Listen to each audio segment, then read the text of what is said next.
what it was like those first 2 weeks after Easter.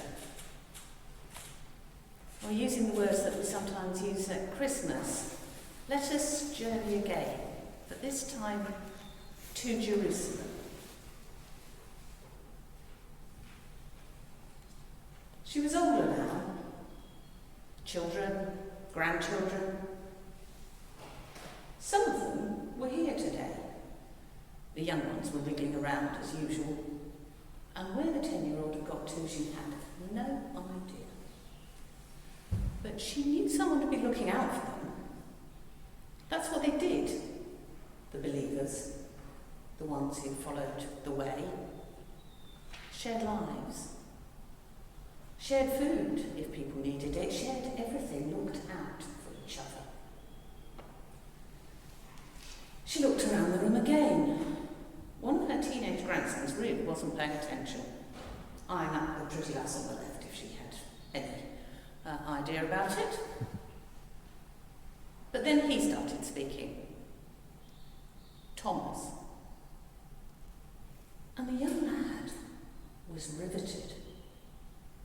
He spoke with, what was that word? Power. That's it. And she was young again, back in that other room with Thomas, with the doors locked. She was there. People sometimes forgot that. She was quite young, and a girl. People remembered the men. The 12, they called them now, but often forgot there were others there, and that she was one of them. That first week was such an odd, confusing time.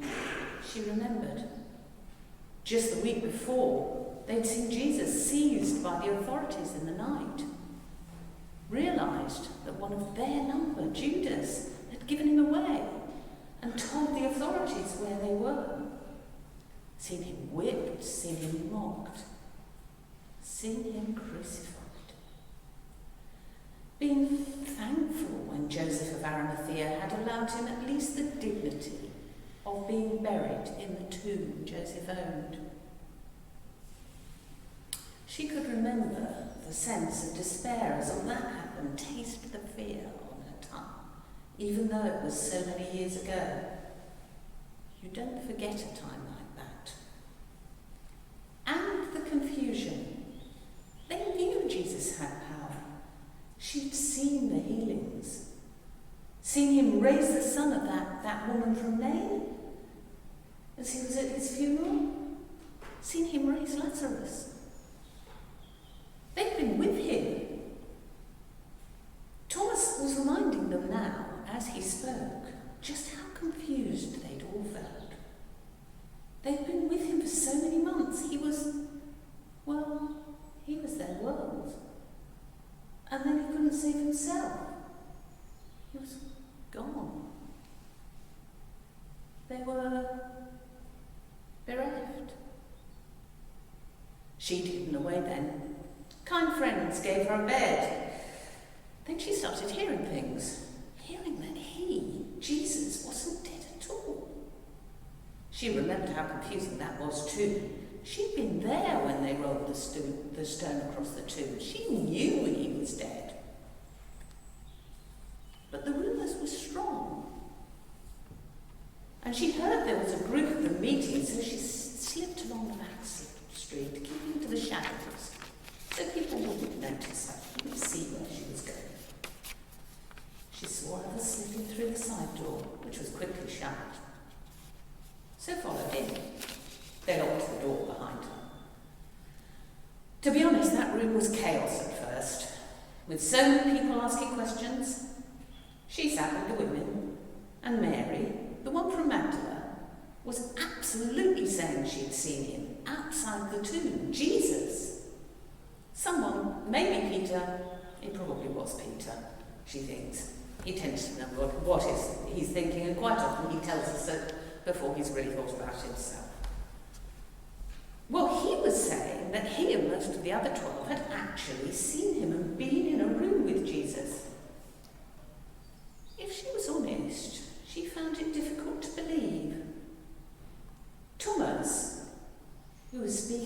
that later room about how we can all know the risen Jesus with such power that her grandson was hanging on his every word, frankly wasn't convinced, and neither was she. Thomas is really practical. It sounds a bit gory, but he'd say he wouldn't believe unless he could see the marks on Jesus' hands and put his own hand on that awful gash of the wound they'd cut in Jesus' side. Thomas was always pretty direct. She actually thought he was quite brave saying that. She wouldn't have put it quite like that. But she knew what he meant. She needed convincing. And she knew that some of the others felt the same. Then, all of a sudden, in that earlier locked room, the noise, it just stopped. You could hear a pin drop. And he spoke those words, "Peace be with you." And the most amazing feeling of peace just washed over her, over all of them. And you know, she remembers it was the oddest thing. He then turned to Thomas. And even though he hadn't been in the room earlier when Thomas was saying that, he showed him the nail wounds, showed him his side. How did he know what Thomas had been thinking and saying? How? Well, because he's the Messiah. So many things have happened since then. Have you heard about? But that's another story. The thing is, all of them, knew and know now that Jesus is the Messiah, the Son of God, that he is alive, that he's given us life. And there she is, older now with her community around her, and she's watching her grandson. Thomas isn't doubting Thomas. That's what they'd started calling him, you know. She always thinks that's a bit unfair. He only said what a lot of us were thinking. But now, although he's a very old man, Thomas is one of the 12, and there is such certainty in his voice. He's telling her grandson and the other youngsters that Jesus promised he would be them too.